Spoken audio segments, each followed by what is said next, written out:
あ、そうですか。はい。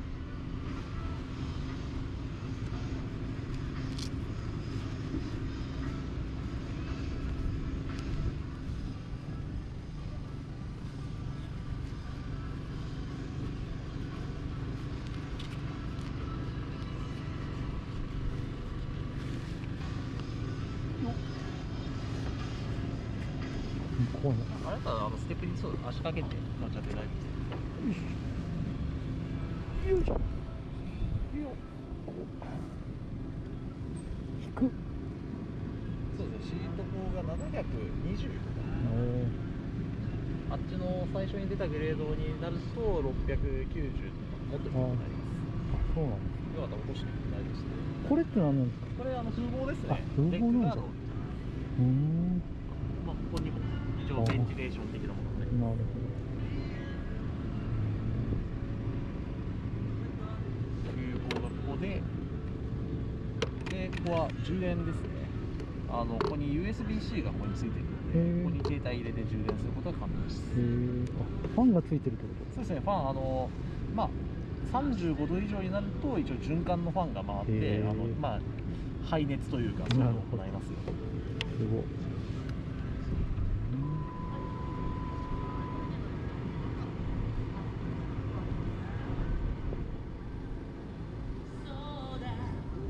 まあ基本スピード、タコ、はい。フューエルでパワーリザーブ、基本メーター上なんですけど、こっちで車両にBluetooth つないだ時の設定であるとか車両の状態であるとかこっちの画面で見るよっていう。ああ、なるほど。だから両方あるの珍しいですね。そうです。でちょっとまだこれプロトタイプなんで別のやつが入ってますよ。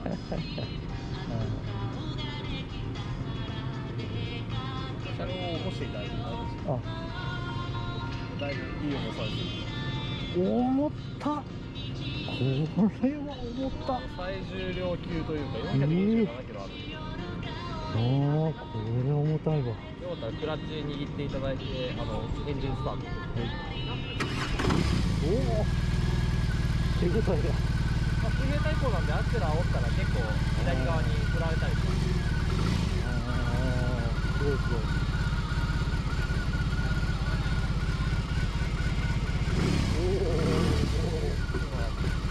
慣れるまではちょっとそうですね。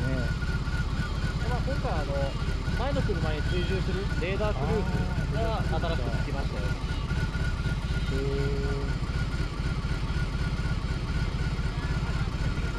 ごいな。常に引っ張られてるな。大丈夫。よいしょ。大丈夫かなこれね。怖い怖い怖い怖い。怖っ。今は何に乗られてるんですか。 GS。あ、はい。GS からするとだいぶ違うジャンル。 GS も重たい気がしましたけど、めっちゃ重たいわこれ。これすごいなこれ。反対に切る感じで起こす。いやでもこれ傾いたらもう起こせんのじゃないんこれ。逆にこれ試してからあっちの18のファーストエディションとか乗ると軽いわ。これはすごい。うわ怖い怖い怖い怖い怖い怖い。GS フルパニアにしてそこに2人乗ってもまだ足りないくらいの重さはある。全然違う。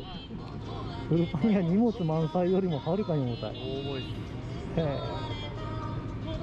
日本の方だとまだあっちの 18D の方があれ何が違うんですかこれと。基本これエンジンとか内容は一緒なんですけど、細かいところこういう風防とかホグとかディフューズこれ系がついてない。でトップケースもなしでスクリーンもちょっと気に詰めて、ああ、なるほど。性能的には変わらないです。あっちの方が軽いくらいです。ああ、やっぱり汚い分だけ。そうです。ありがとうございます。